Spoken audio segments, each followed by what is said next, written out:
guys. So, welcome back, travelers. If you joined us last week, you know that we had an amazing, chilling conversation with Kim, the host of Slaycation. And we dove into some of the most fascinating, crazy true crime, I should say. Let me not get tongue twisted here.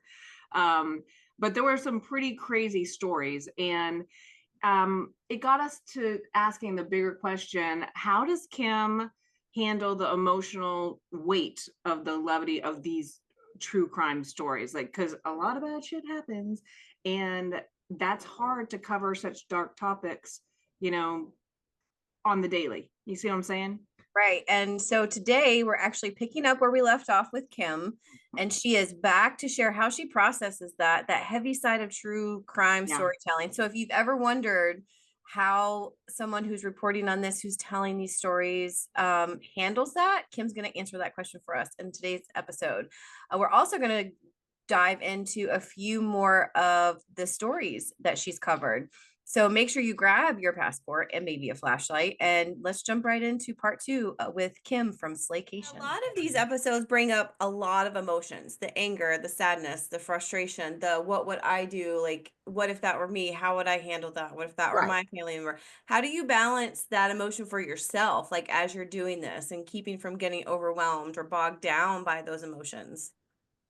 Well, I think a lot of it is just sort of, again, kind of keeping in the back of my head, like, what is the message in this Mm-hmm. episode? What is the overall message? You know? I think, like, even the McGreevy case, the message is there before the grace of God go I. We never know until we are there. Right.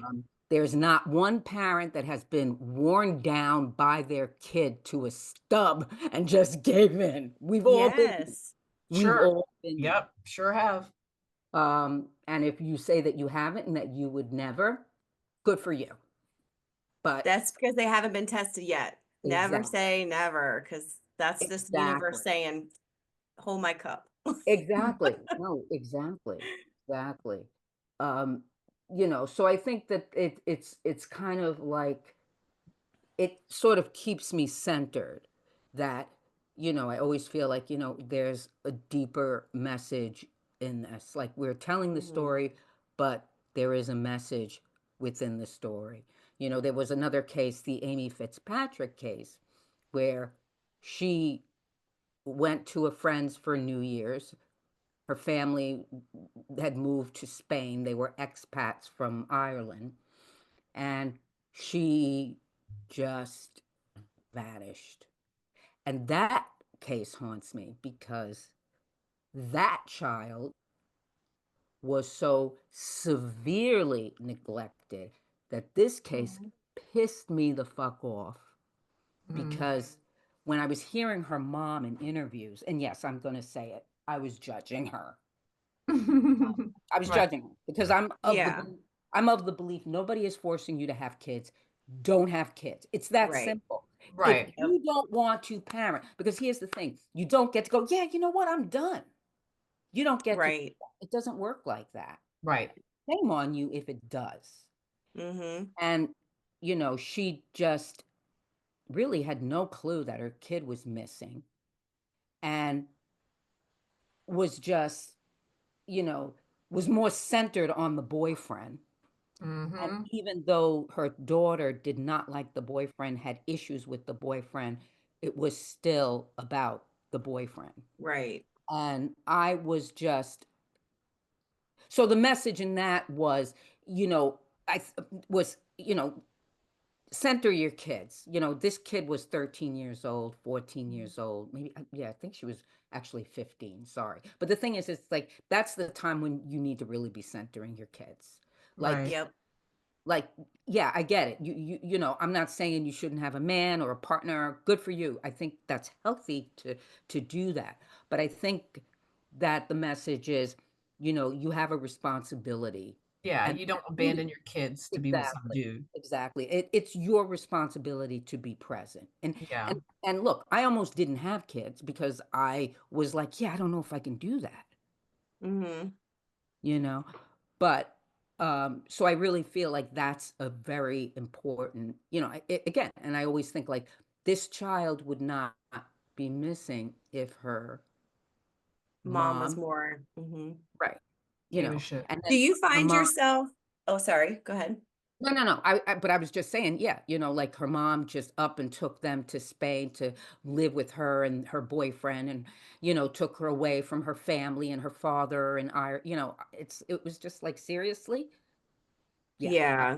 I was pissed. As Rightfully you were so. going through that, I was curious because do you find yourself like when you're doing your research and or you're reading or you're seeing those interviews, knowing ahead of time before you even get to the results or get to the next step, you can start to read and get a feel for the bigger picture and not necessarily the who done it, but you can see kind of like I don't want to say right out like, oh, I can see that video, I saw that interview.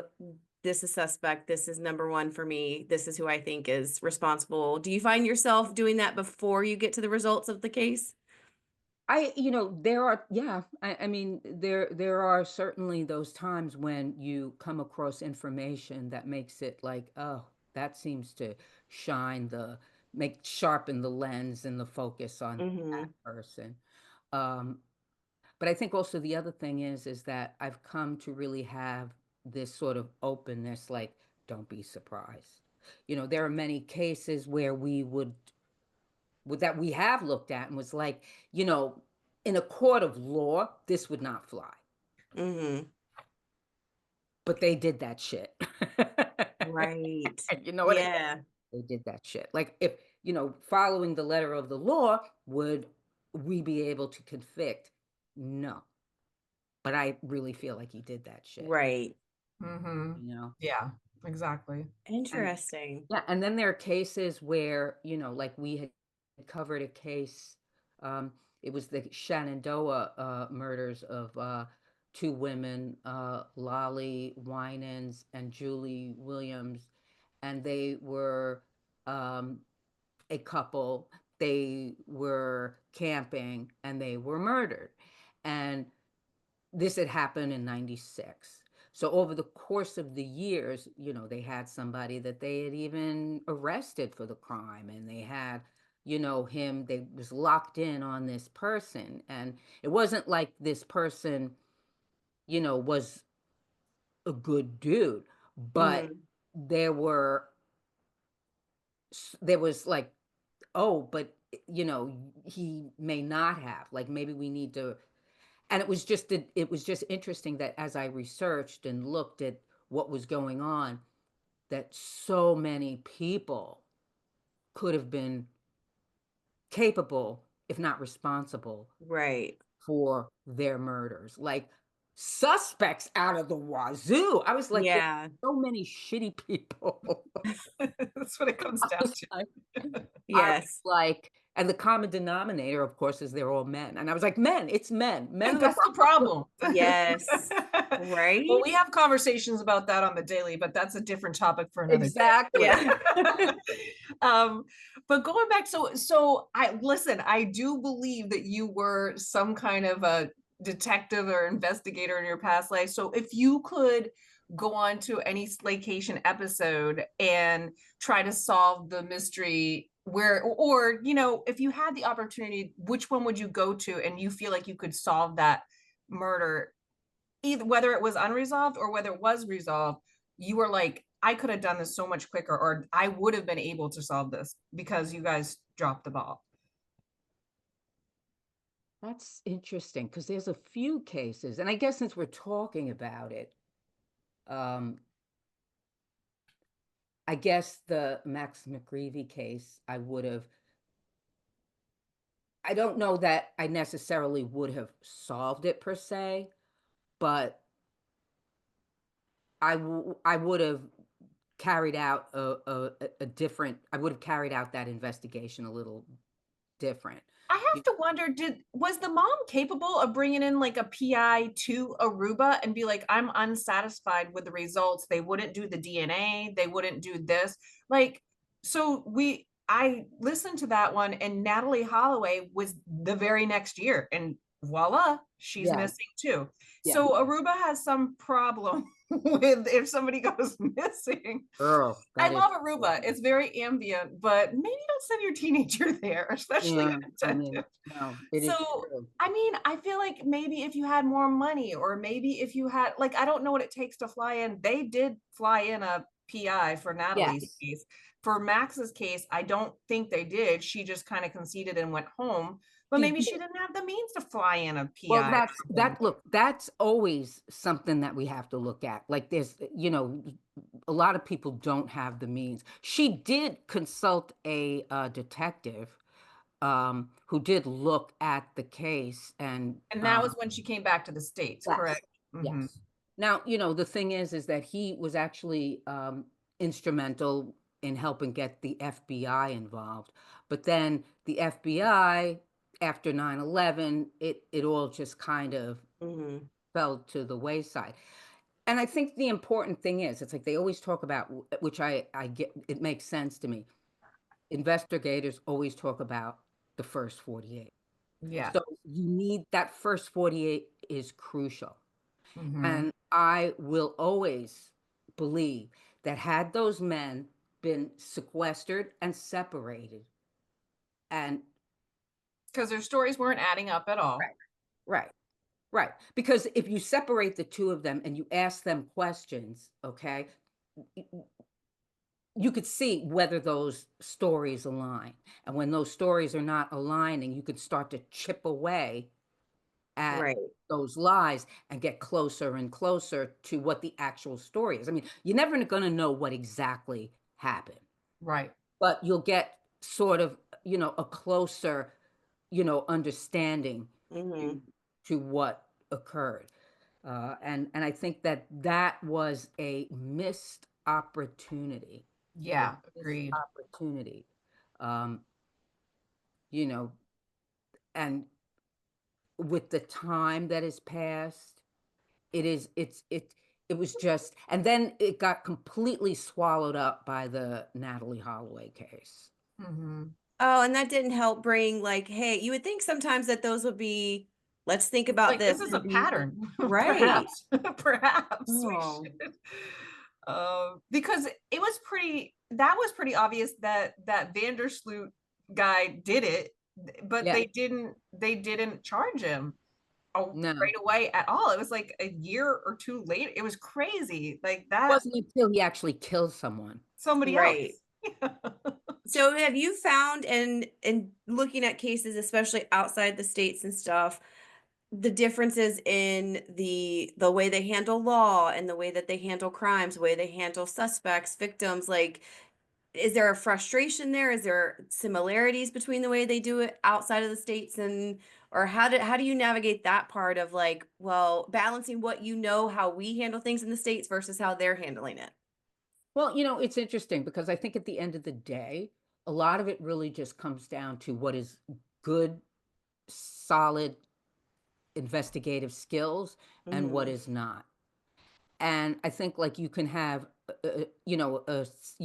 two different systems, but the execution, if you have a good execution, it could be, you know, it could yield results.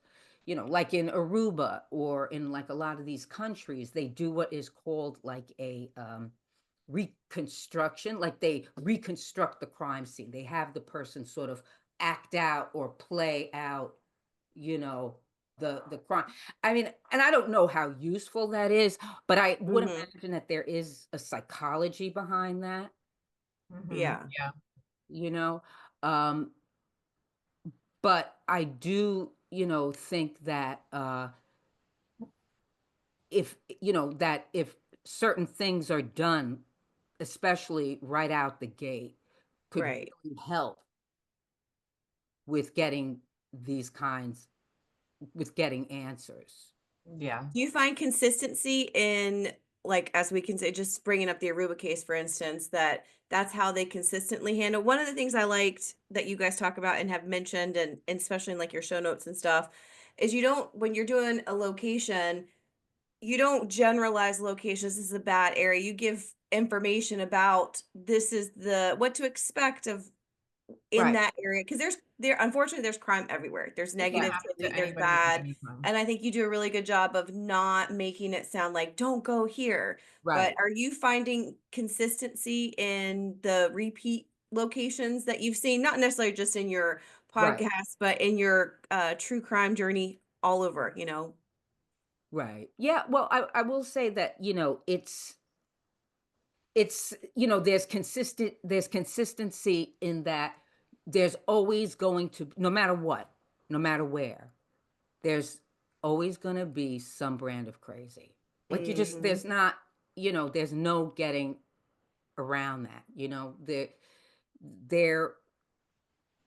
There there's always going to be some danger that lurks just because of the nature of human beings. And where there's Right. human beings, there's going to be some freaky shit going on. Like Yes. we're not getting around that. We're just not.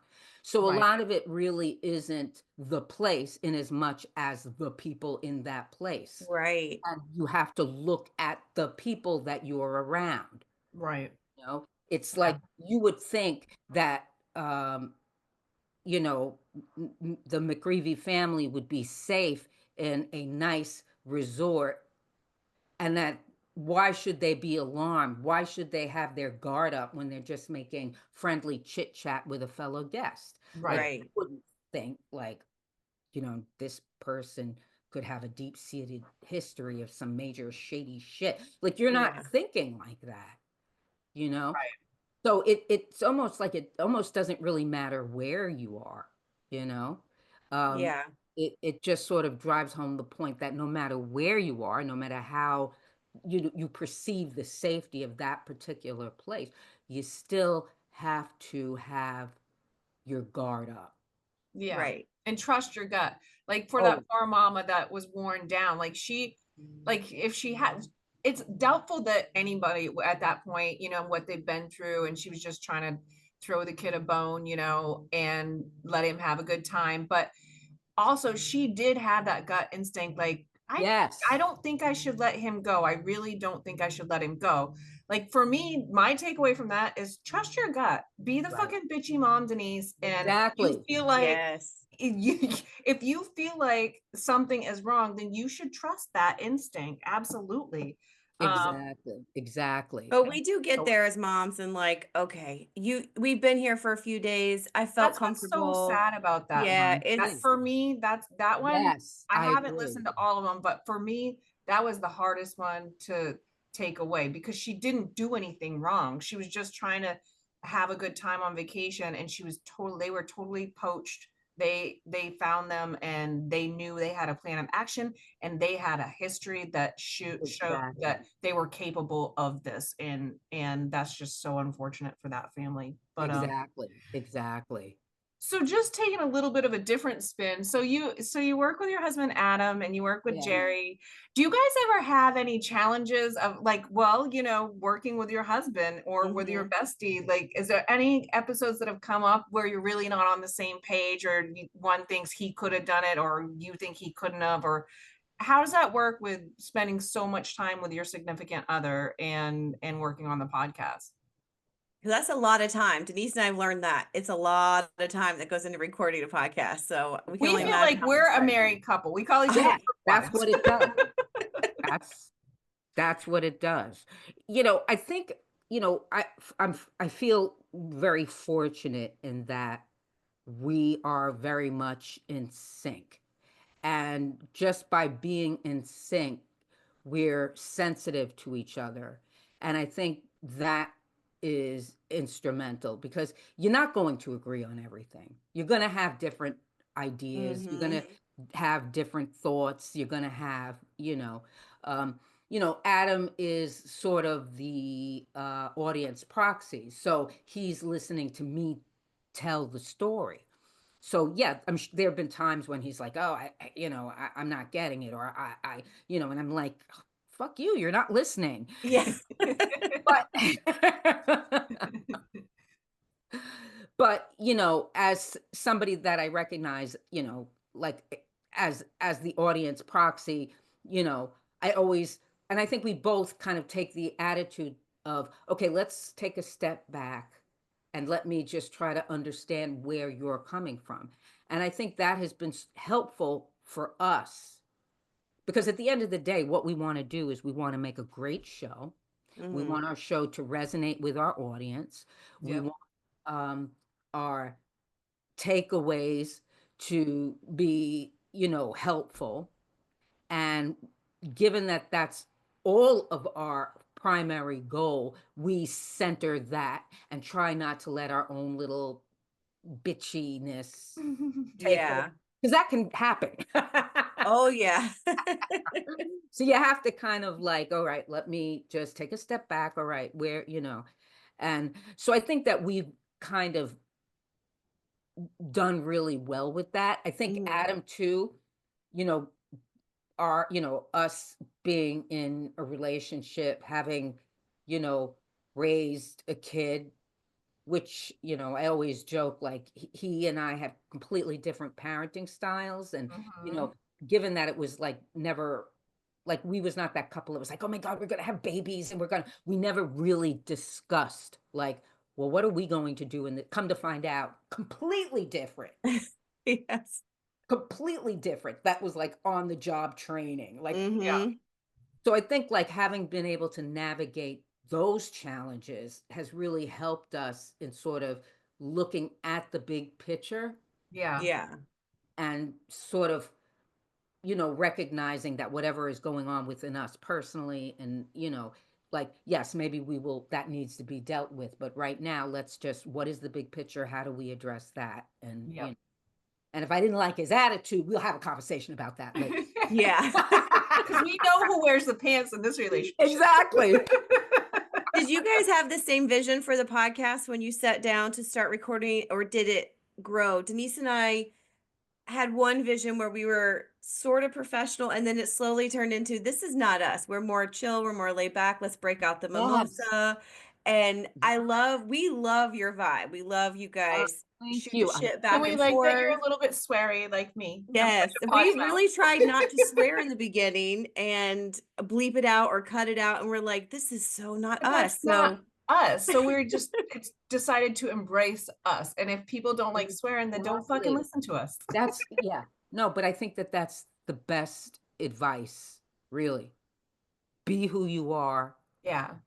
And it's actually funny. My daughter um, she went to Catholic school, and the patron saint of the school was Francis de Sales, and there was this saying that was all over the school. It was, you know, um, be yourself. It sort of is be yourself and be it well, which, mhm. I think, you know, is a good, It's a you thing know, to live by. yeah, Yeah. yeah. I mean, unless you're a shitty person and then we'll have, but Well, I then they think, get to be an episode. right, exactly. But I think that like, I take it as a call to really work to being our best selves, Mhm.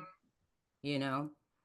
And I think like, you know, doing the podcast is a journey, and it's a personal journey because you're each having the journey together but separately, and you're kind of coming together to go, yeah, this isn't working, this works better for us. we Mhm. we enjoy being authentically ourselves, and this is a place where I believe we can do that. And I agree because I feel like we came to that as well.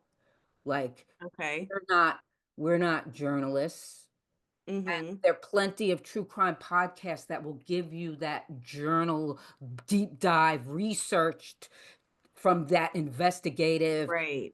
forensic, dry, you know, and just recognizing like we're not for everybody, but we don't have to be, just like you Right. guys.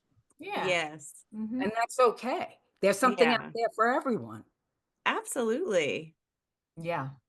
Absolutely. That's what makes it takes all kinds to make the world go Exactly. round. Yes. Exactly. So, do you have any upcoming projects or exciting things that we should tell our listeners to be on the lookout for? Well, I think I would just say, just give our podcast a listen, um, I do some bonus content where I talk about, um, different things. A lot of it is, maybe information that didn't make it into the original episode or Mhm. updates. Sometimes, like I have a case of a Valentine's Day case that I'm going to talk about. So I would just, if you feel like you want to laugh, if you feel like you want to learn, if you feel like you want to just, journey through the dark psyches of our crazy fellow human beings, come one and all. Yes. Yeah, we it's hard topics, but we have a good time, and I think that we put out something that is useful and important, because I feel, in a sense, there's something special about the people in the story not being Mhm. forgotten, Right. Absolutely. Absolutely. Yep. you So know. where can our listeners find Slaycation on your and go ahead and follow you? Like what formats? What are you on? Well, we are on Facebook, which is kind of where most of our Slaycators go. So it's Okay. Slaycators only. We have that page, and please come. And we have Slaycation, which is also another Facebook. It's more broad. We have Slaycation WTF on We need to get on that Instagram. Yeah, stat. right, on Instagram. And I actually have because I'm a rabid knitter, crocheter, crafter. Like, Mhm. I have to have my hands be busy at all time. It's like the perfect way to channel my ADHD and OCD. Yeah. So and that is That Girl Knits. So if you want some ideas for what to make or what new hobby to start up, you can find me on Instagram at That Girl Knits. Nice. Nice. Awesome. Well, thank you so much for joining us today. We have had a blast chatting with you and Oh my getting to God. know a Thank little you bit more deep guys. dive into Slaycations. Yes, thank you guys. It's been a blast. I had such a great time just hearing your story and talking a little bit about what we do. Yeah. Absolutely. Yeah, guys. So stay tuned and go check out Slaycation. And I think that'll do it for today. You guys have a great day. Yay. Hey guys, so we covered everything from chilling true crime stories and the emotional toll of storytelling for this particular type of content. And Kim gave us an amazing, fascinating behind the scenes look at the Slaycation podcast. In this particular episode, we did talk about a few different Slaycation episodes. So, number 47, Welcome to the Coast of Crime, as well as episode 57, On the Trail of Murder at Shenandoah, part 1, and then 58 was part 2. So if you're interested in listening to any of those episodes in detail, you can go for the full episodes on Slaycation podcast. Yes. And if you love a mix of travel and true crime, make sure you subscribe to Slaycation wherever you listen to your podcast. Yeah. Big thanks to Kim for joining us. We absolutely loved having her. Had a great time chatting with her. Yes, She was so much fun. indeed. And as always, don't forget to follow Suitcase Divas so you never miss an episode. So thanks for joining us this week, guys. Yeah, we'll see you next time. Bye.